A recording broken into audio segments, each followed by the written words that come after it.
अलैहि व आलिहि वसल्लम ने फरमाया है कि जो शख्स किसी नजूमी के पास आए और उससे किसी चीज के बारे में दरियाफ्त करे तो 40 दिन तक उसकी नमाज कबूल नहीं होती।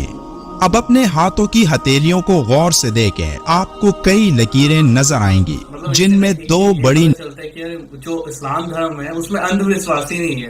ठीक है, अंधविश्वास से वो परा है, कहानी नहीं है, लॉजिक धर्म है।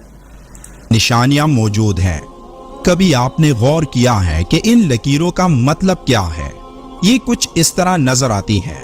अब इन लकीरों को याद रखें और अरबी में नंबर्स को सामने रखें जो इस तरह लिखे जाते हैं। अरबी नंबर्स में 1 और 8 नंबर को देखें कि ये कैसे लिखे जाते हैं। अब अपनी हथेलियों को गौर से देखें तो आपको दोनों हाथों में ये 2 नंबर्स वाज़ेह नजर आएंगे। इन लकीरों में 2 नंबर्स मौजूद हैं, एक नंबर 18 और दूसरा नंबर 81। नंबर 18 आपके दाएं हाथ की हथेली में बना है और नंबर 81 बाएं हाथ में। अब इन दोनों नंबर्स को पहले मनफी करें तो ये 63 बनते हैं। 63 रसूलुल्लाह सल्लल्लाहु अलैहि व आलिहि वसल्लम की उम्र मुबारक है। हर नमाज के बाद दुआ के लिए हम जब हाथ उठाते हैं तो सबसे पहले दुरूद शरीफ पढ़ा जाता है और इन नंबर्स का मतलब ही यही है कि एक इंसान आप सल्लल्लाहु अलैहि व आलिहि वसल्लम को दुआ में याद रखे और उन पर सलाम भेजे। अब इन नंबर्स को जमा करें तो ये 99 आते हैं और रसूलुल्लाह सल्लल्लाहु अलैहि व आलिहि वसल्लम ने फरमाया, अल्लाह के 99 नाम हैं, जिसने इनकी हिफाजत की यानी इन्हें याद किया वो जन्नत में दाखिल होगा। अगर आप अल्लाह के 99 नामों के दोनों नंबर्स को ज़रब दें यानी 9 ज़रब 9 तो ये 81 बनता है जो आपके बाएं हाथ की लकीरों पर बना हुआ है।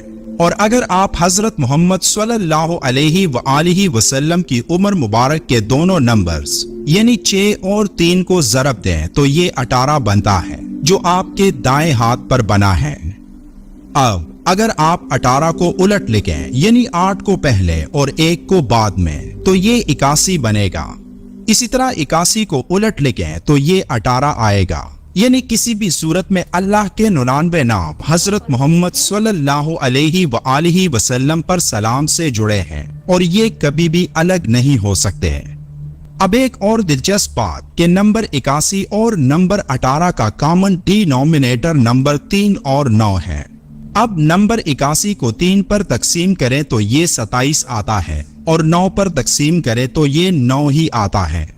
कुरान 27 रमजान को नाजिल हुआ और रमजानुल मुबारक इस्लामी महीनों में नंबर 9 पर आता है। और अगर आप इन दोनों नंबर्स को इस तरह लिखे हैं यानी 8 जमा 1 जमा 1 जमा 8 तो ये 18 बनता है। अब इस 18 की खास बात कुरान की 18 नंबर सूरत की 18 नंबर आयत में दाएं और बाएं का जिक्र है। अल्लाह का इरशाद है और हम उनको दाएं और बाएं करवट बदलाते थे। अब जो लोग इसको एक इत्तिफाक समझते हैं तो ये इत्तिफाक हर इंसान के हाथों में ही क्यों है कि जब भी हम दुआ के लिए हाथ उठाते हैं तो हम अल्लाह को 99 मुकद्दस नामों से याद करते हैं और उसके साथ अल्लाह के आखिरी पैगंबर हजरत मोहम्मद सल्लल्लाहु अलैहि व आलिहि वसल्लम पर भी सलाम भेजते हैं। नंबर्स के पीछे एक गहरा मतलब होता है। नंबर 99 9 और 9 को साथ लिखने से बनता है। तो अगर आप 9 और 9 को जमा करें तो ये 18 आता है और नंबर 1 को नंबर 8 से जमा करने पर ये नंबर 9 आता है। अब अददी तफहीम यानी न्यूमेरिक अंडरस्टैंडिंग में नंबर 9 0 आता है जिसका मतलब है मुकम्मल अतात। तो हम तमाम इंसान 0 हैं उस एक अल्लाह के सामने जो सबका खालिक है। जब हम दोनों हाथों को मलते हैं तो उसके साथ दोनों हाथों की कितनी उंगलियों को मलते हैं? 10। अब 1 जमा 0 1 ही आता है इसलिए एक अल्लाह है और हम सब 0। जिसको अल्लाह हिदायत देता है उसको कोई गुमराह नहीं कर सकता और जिसको अल्लाह गुमराह करता है उसको कोई हिदायत नहीं दे सकता।